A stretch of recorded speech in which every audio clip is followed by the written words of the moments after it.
Hello বন্ধুরা, welcome to my YouTube channel MRD study centre. আজকে আমি তোমাদের সামনে নাউন এবং নাউনের ক্লাসিফিকেশন নিয়ে আলোচনা করব।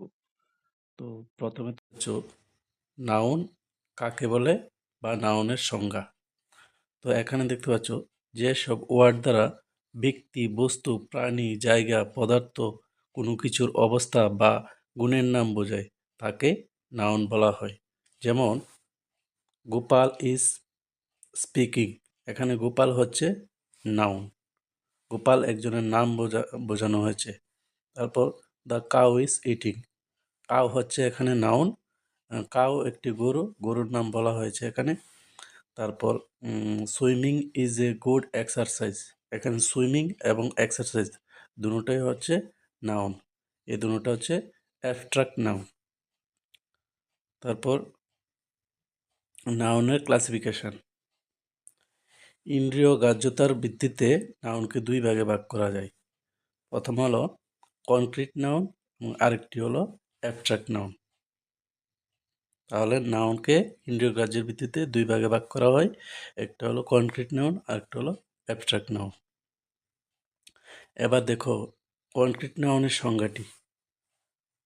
কনক্রিট নাউনের সংজ্ঞা অর্থাৎ যেসব নাউন আমরা কোনো না কোনোভাবে চোখে দেখতে পারি অথবা স্পর্শ করতে পারি, এগুলোকেই আমরা কনক্রিট নাউন বলা হয়।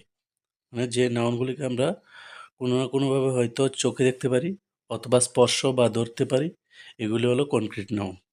যেমন রাহুল রানস ফাস্ট, এখানে রাহুল হলো কনক্রিট নাউন, কারণ রাহুলকে আমরা যখন দৌড়াই তখন আমরা দেখতে পাই।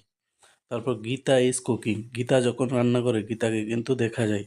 তো এখানে রাহুল, গীতা অথবা দ্য কাউ গিভস মিল্ক, যখন গরু থেকে আমরা দুধ সংগ্রহ করি তখন গরুকে কিন্তু আমরা দেখি, তার মানে গরু দুধ দেয়।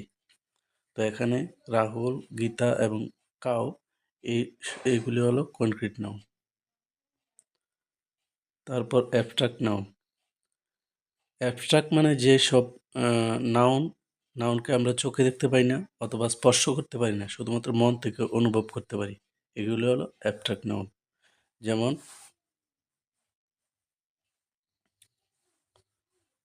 যেমন নিচে দেওয়া আছে দেখো, honesty is the best policy, সততা হলো সঠিক পলিসি। তো এখানে অনেস্টি কথাটা হলো অ্যাবস্ট্রাক্ট নাউন। তারপর walking is good for health, হাঁটা স্বাস্থ্যের পক্ষে ভালো। এখন দেখো আমরা যখন বলি আই এম ওয়াকিং, তখন কিন্তু আমি হাঁটছি। এই ওয়াকিং কথাটা কিন্তু ভার্ব, এখানে কিন্তু এখন যে দেওয়া আছে ওয়াকিং ইজ গুড এক্সারসাইজ, ওয়াকিংটা হচ্ছে হাঁটার নামটা, এটা কিন্তু হাঁটছে না, মানে হাঁটা স্বাস্থ্যের পক্ষে ভালো। আর আমি হাঁটছি বলা হলে এটা হলো মানে ভার্ব, কিন্তু এখানে বলা হচ্ছে হাঁটা স্বাস্থ্যের পক্ষে ভালো, মানে walking is good for health. তো ওয়াকিং কথাটা কিন্তু এখানে অ্যাবস্ট্রাক্ট নাও। তারপর painting is an art, painting হলো একটা আর্ট। তো পেন্টিং কথাটা এখানে অ্যাবস্ট্রাক্ট নাউন। তারপর অ্যাবস্ট্রাক্ট নাউনের কিছু উদাহরণ নিচে দেওয়া আছে দেখো, এখানে অ্যাবস্ট্রাক্ট নাউনের কিছু উদাহরণ, অনেকগুলি উদাহরণ আছে, তোমরা এগুলি দেখে নিবে। বিউটি, চাইল্ডহুড, এরকম অনেকগুলি উদাহরণ আছে, তোমরা এখান থেকে দেখে নিবে।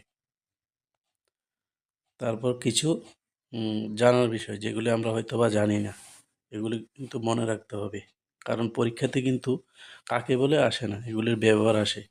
তো এগুলি না জানলে তোমরা পরীক্ষাতে লিখতে পারবে না, যে এটা কী ধরনের নাউন খুঁজে বের করতে পারবে না। তো এই জন্য এই বিষয়গুলি তোমাদের জানতে হবে। যেমন অ্যাবস্ট্রাক্ট নাউন এর আগে কোনো আর্টিকেল কিন্তু বসে না, অ্যাবস্ট্রাক্ট নাউনের আগে কখনো কোনো আর্টিকেল বসে না। আর অ্যাবস্ট্রাক্ট নাউনের পর সবসময় সিঙ্গুলার ভার্ব বসাতে হয়, অ্যাবস্ট্রাক্ট নাউনের পর সবসময় সিঙ্গুলার ভার্ব ব্যবহার করতে হয়। যেমন নিচে দেওয়া আছে রিডিং ইজ মাই হবি, এখানে রিডিং কিন্তু অ্যাবস্ট্রাক্ট নাউন এবং রিডিংয়ের পরে কিন্তু ইজ ব্যবহার করেছে, যা ইজ কথাটি সিঙ্গুলার। তারপর তারপর দেখো কনক্রিট নাউনকে আবার চার ভাগে ভাগ করা হয়েছে।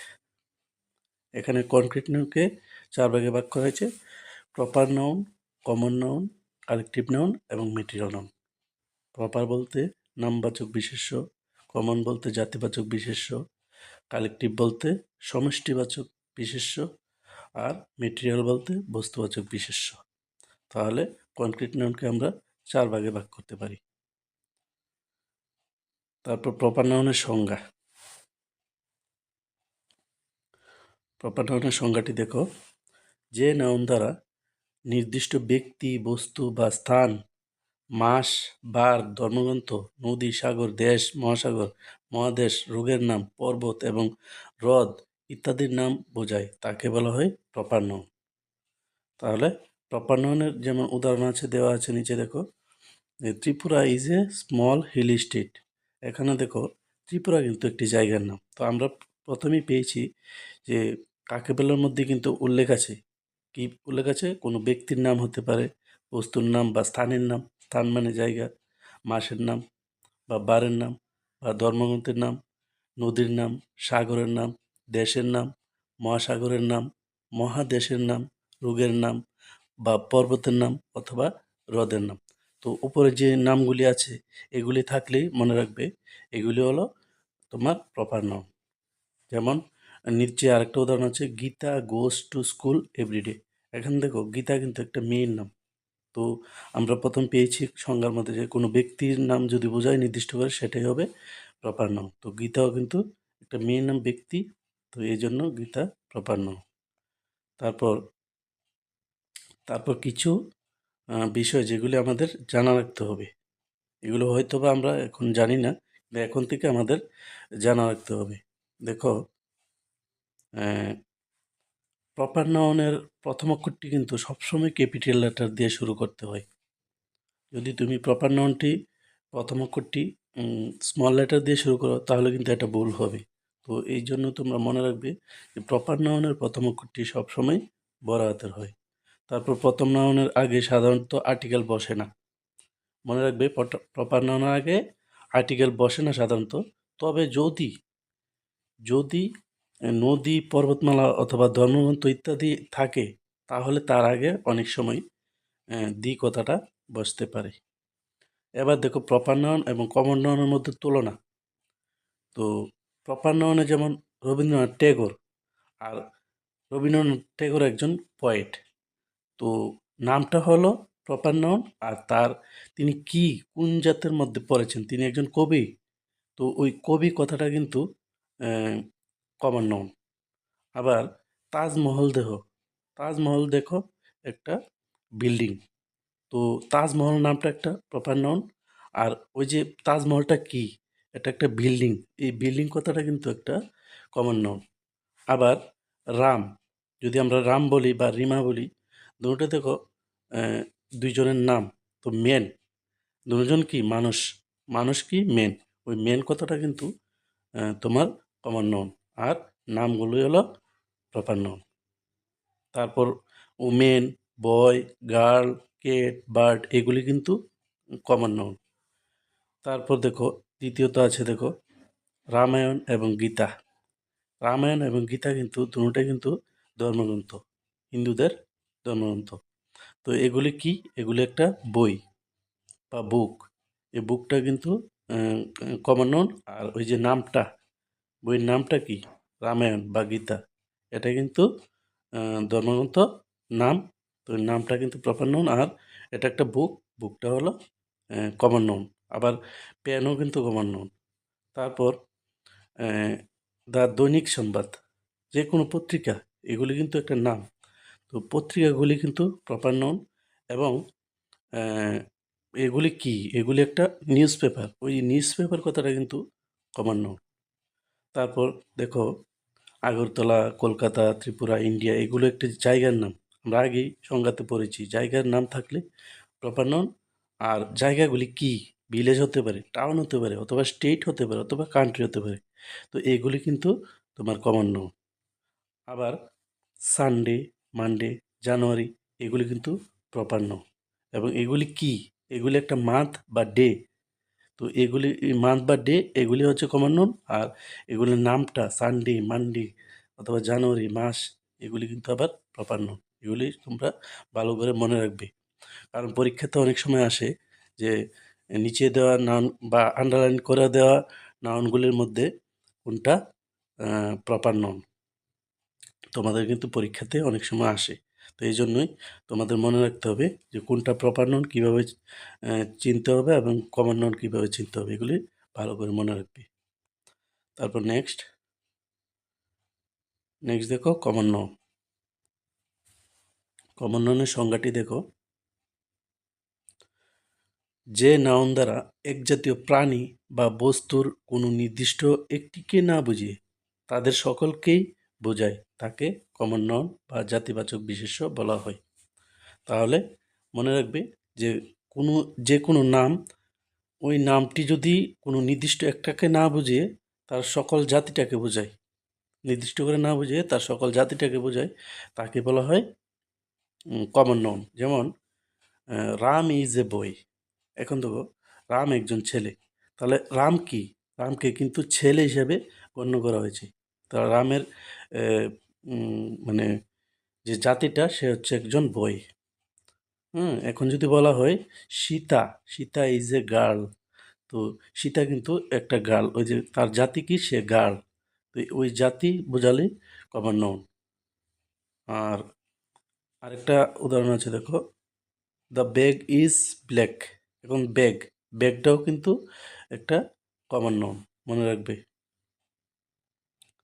তারপর কমন নাউনের কতগুলো উদাহরণ নিচে দেওয়া আছে দেখো, কমন নাউনের কতগুলি উদাহরণ, এগুলি তোমরা ভালো করে দেখে নিবে, হয়তোবা পরীক্ষাতে আসতে পারে। তারপর দেখো এখানে যে বিষয়টা দেওয়া আছে জানার বিষয়, এটা খুব ভালো করে মনে রাখতে হবে বা লিখে রাখতে পারো তোমরা নোট বইতে সুন্দর করে। এগুলি খুব সুন্দর করে নোট বইতে লিখে রাখতে পারো, কারণ এগুলি না জানলে তোমাদের পরীক্ষাতে তো সরাসরি কাকে বলে আসে না, আসে তাদের ব্যবহার। তো ব্যবহার জানতে গেলে তোমার যে রোলগুলি আছে ওই রোলগুলি তোমাদের জানতে হবে। তো এখানে দেখো কমন নাউনকে গণনা করা যায়, তাই এর নাম্বার কি সিঙ্গুলার বা প্লুরাল। নাম্বার মানে সিঙ্গুলার বা প্লুরাল, মানে একবচন বা বহুবচন পরিবর্তিত হয়। তো যেহেতু কমন নাউনকে আমরা গণনা করতে পারি, তাই তার আগে আমরা আর্টিকেল বা ডিটারমিনার বসাতে পারি। তো এই জন্যই কমন নাউন কোনো সময় বাক্যের মধ্যে একা বসে না, তার আগে অবশ্যই একটা আর্টিকেল বা ডিটারমিনার বসাতে হয়। এই কথাটা কিন্তু তোমরা মনে রাখবে যে কমন নাউন বাক্যের মধ্যে কখনো একা বসে না, তার আগে অবশ্যই একটা আর্টিকেল বা ডিটারমিনার বসাতে হবে, ঠিক আছে? আর না হলে কমন নাউনটিকে প্লুরাল করে বসাতে হবে। এই কথাটা কিন্তু সবসময় মনে রাখবি। যদি একা বসে তাহলে প্লুরাল করতে হবে কমন নাউনটিকে, এটা খুব মনে রাখবে। তারপর কালেকটিভ নাউন। কালেকটিভ নাউন সংজ্ঞাটি দেখো, কালেকটিভ মানে সমষ্টিবাচক বিশেষ্য।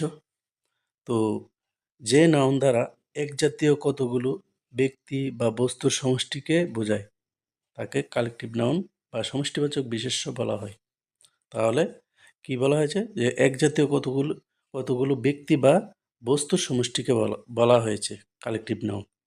যেমন আমরা যদি বলি ক্লাস, ক্লাস কথাটা কিন্তু কালেকটিভ, কারণ ক্লাসের মধ্যে আমরা সমষ্টিগতভাবে সবাই মিলে, অনেক ছাত্র মিলে সবাই একসাথে থাকি, তো এই জন্য এটাকে বলা হয় কালেকটিভ নাউন। তারপর উদাহরণ নিচে দেওয়া আছে দেখো, our team is better then yours. এখন দেখো টিম কথাটা কিন্তু কালেকটিভ নাউন।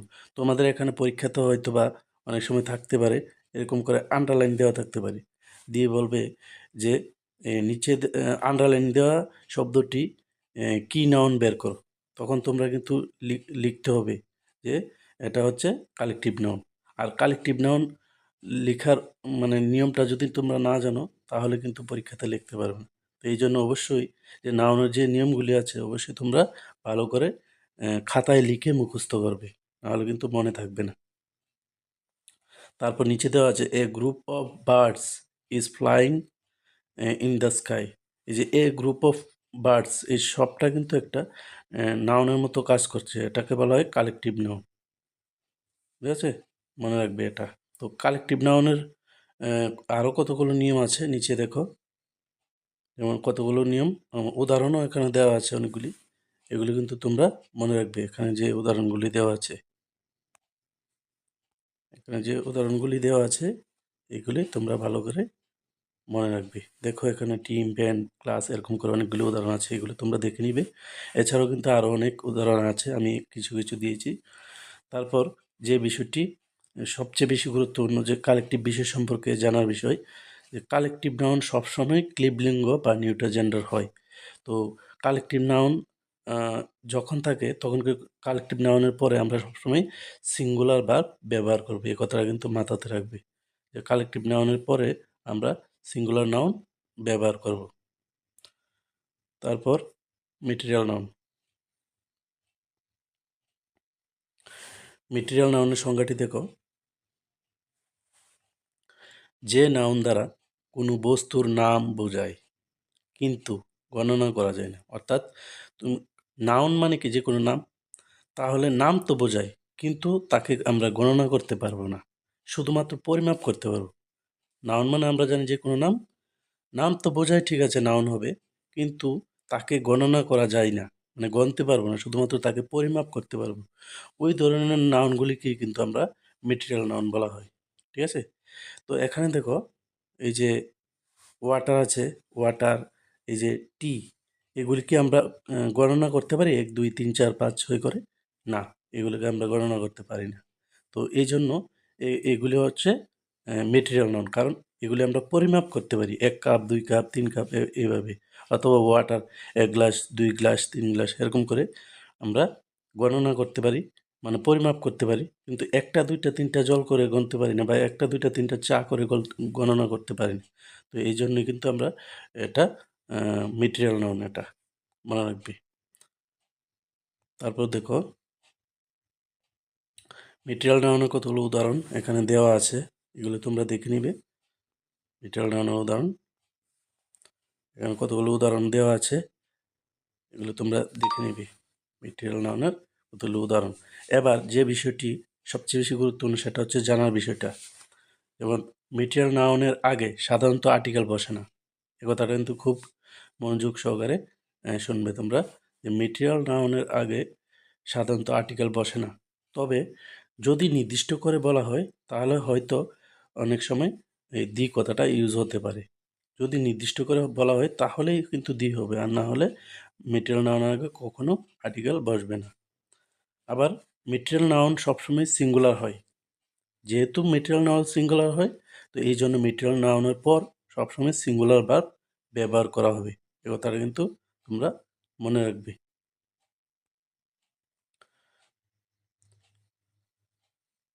তারপর আছে হ্যাঁ, আবার গণনা যোগ্যতার ভিত্তিতে কিন্তু নাউনকে আবার দুই ভাগে ভাগ করা হয়। গণনা যোগ্যতার ভিত্তিতে নাউনকে দুই ভাগে ভাগ করা হয়, একটা হচ্ছে কাউন্টেবল আর একটা হচ্ছে আনকাউন্টেবল। এই মনে রাখবে কিন্তু, কাউন্টেবল গণনা করা যায়, আনকাউন্টেবল মানে গণনা করা যায় না। যে যে নাউনকে গণনা করতে পারি এটা কাউন্টেবল হবে, আর যে নাউনকে গণনা করতে পারি না সেটা হবে আনকাউন্টেবল। যেমন আমরা গণনা করতে পারি কি কি, এই যে এখানে উদাহরণ দেওয়া আছে অলরেডি, এই যে এখানে কতগুলো উদাহরণ দেওয়া আছে, পেন, বুক, টেবল, চেয়ার, এগুলি কিন্তু আমরা গণনা করতে পারি। তো এই জন্য এগুলি হচ্ছে তোমার কাউন্টেবল নাউন। এবার দেখো, এবার কিছু জানার বিষয় আছে এখানে। কাউন্টেবল নাউনকে কাউন্টেবল নাউনকে প্লুরাল করা যায়, মানে বহুবচন করা যায়। সিঙ্গুলার কাউন্টেবল নাউনের আগে আর্টিকেল বসে, অর্থাৎ কাউন্টেবল নাউনকে যেহেতু আমরা গণনা করতে পারি, তো তার আগে অবশ্যই তো আমরা আর্টিকেল বসাতে পারি সিঙ্গুলার হলে। আর কাউন্টেবল নাউনের পর সিঙ্গুলার ও প্লুরাল উভয় ভার্ব বসে। যেহেতু ভার্ব কাউন্টেবল নাউনটি সিঙ্গুলার বা প্লুরাল হয়, তাহলে ভার্বও সেম, সিঙ্গুলার সাবজেক্টের সাথে সিঙ্গুলার ভার্ব, আর প্লুরাল সাবজেক্টের সাথে প্লুরাল ভার্ব হবে। তো কাউন্টেবল নাউনটি যেহেতু গণনা করা যায়, প্লুরালও করা যায়, তাহলে সিঙ্গুলার নাউনটির সাথে সিঙ্গুলার ভার্ব হবে, আর প্লুরাল নাউনটির সাথে প্লুরাল ভার্ব হবে। এই কথাটা মনে রাখবে। তারপর দেখো আনকাউন্টেবল নাউন। আনকাউন্টেবল নাউন মানে আমি আগেই বলেছি, আনকাউন্টেবল মানে যে নাউনগুলিকে আমরা গণনা করতে পারি না, জাস্ট পরিমাপ করতে পারি, যেমন মেটেরিয়াল নাউন অথবা অ্যাবস্ট্রাক্ট নাউন। এই দুইটা নাউনকে আমরা জাস্ট গণনা করতে পারি না। আমরা কি করতে পারি? মেটেরিয়াল নাউনকে পরিমাপ করতে পারি, আবার অ্যাবস্ট্রাক্ট নাউনকে কিন্তু আমরা চোখেই দেখতে পাই না, জাস্ট অনুভব করতে পারি, বা ধরতেও পারি না, জাস্ট অনুভব করতে পারি। এই জন্য এগুলি হচ্ছে আনকাউন্টেবল নাউন। এবার যেহেতু আনকাউন্টেবল নাউনকে আমরা গণনা করতে পারি না, তো এগুলি প্লুরালও হবে না, মনে রাখবে।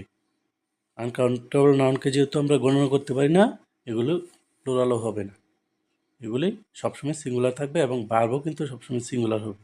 এই কথাটা কিন্তু মনে রাখবে, যে কথাটা সবসময় মনে রাখবে। তারপর এবার দেখো নাউন বাক্যের মধ্যে কোথায় বসে, ভেরি ভেরি ইম্পর্ট্যান্ট। এগুলি যদি না জানি আমরা পরীক্ষাতে কিন্তু ভুল করে ফেলব, সাবজেক্ট ধরতে পারবো না বা অবজেক্টও ধরতে পারবো না যদি নাউন বাক্যের মধ্যে কোথায় বসে এগুলি না জানি। তো তাহলে দেখো এখানে কিছু বিষয় দেওয়া আছে, যে এবার আমরা জানবো নাউন বাক্যের মধ্যে কোথায় বসে, মানে নাউন কোথায় বসে। সাধারণত বাক্যের প্রথমেই নাউন বসতে পারে, অর্থাৎ ভার্বের সাবজেক্ট হিসেবে নাউন ব্যবহার হয়। তাহলে আমরা প্রথমে জানলাম যে নাউন কোথায় বসে, নাউন ভার্বের সাবজেক্ট হিসেবে, অর্থাৎ বাক্যের প্রথমেই বসতে পারে নাউন। যেমন Ram is a good boy. এখান দেখো রাম, রাম কিন্তু একটা নাউন, হ্যাঁ, এটা একটা প্রপার নাউন। আমরা আমরা আমরা আগে পড়েছি যে প্রপার নাউন যে কোনো ব্যক্তির নাম নির্দিষ্ট করে বললেই প্রপার নাউন হবে, এবং প্রপার নাউনের প্রথম অক্ষরটি কিন্তু সবসময় বড় অক্ষরের হয়।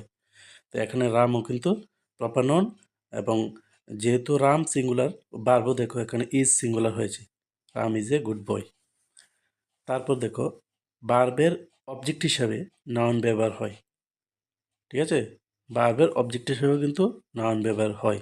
এবার এক্ষেত্রে তোমরা কিন্তু মনে রাখবে, যদি ভার্বের পর প্রিপোজিশন থাকে তাহলে তাহলে ডাইরেক্ট অবজেক্টের পর কিন্তু প্রিপোজিশন হবে, এরপরে হবে ইনডাইরেক্ট অবজেক্ট।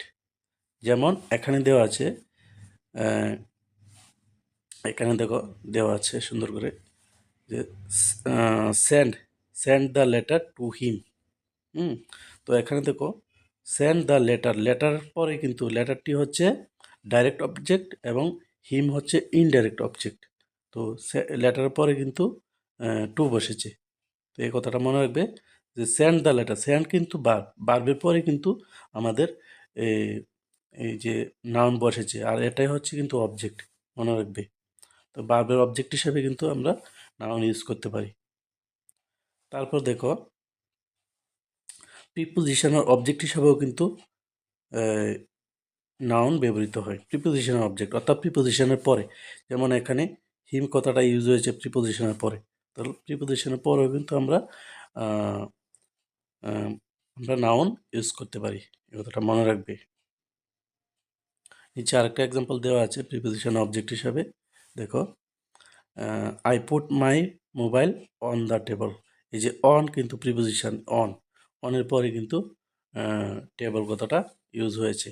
তো টেবল কথাটা কিন্তু প্রিপোজিশনের অবজেক্ট, তো এটা মনে রাখবে, প্রিপোজিশন অবজেক্ট হিসাবে কিন্তু নাউন ব্যবহৃত হয়। তারপর দেখো ডিটারমাইনার্স, আর্টিকেলস, অ্যাডজেক্টিভস অথবা পজিটিভ অ্যাডজেক্টিভস এর পর নাউন বসে। এই যে এখানে লেখা আছে, দেখবে ডিটারমাইনার্স, আর্টিকেলস, অ্যাডজেক্টিভস অথবা পজিটিভ অ্যাডজেক্টিভসের পর নাউন বসে। যেমন এক্সাম্পল দেওয়া আছে, my brother is coming today. দেখো যে মাই পজিটিভ, মাই একটা পজিটিভ প্রনাউন কিন্তু মনে রাখবি। তো পজিটিভ প্রনাউনের পরে কিন্তু আমরা যে নাউনটা ব্যবহার করা হয়েছে, তো পজিটিভ প্রনাউনের পরেও কিন্তু আমরা এই যে নাউন ব্যবহার করতে পারি, এগুলি মনে রাখবে। তো আজকে এতটুকুই। আজকে তোমাদের সামনে আমি নাউন এবং নাউনের সংজ্ঞা এবং নাউনের ক্লাসিফিকেশন নিয়ে আলোচনা করেছি। যদি ক্লাসটি ভালো লাগে তাহলে লাইক করে দিও।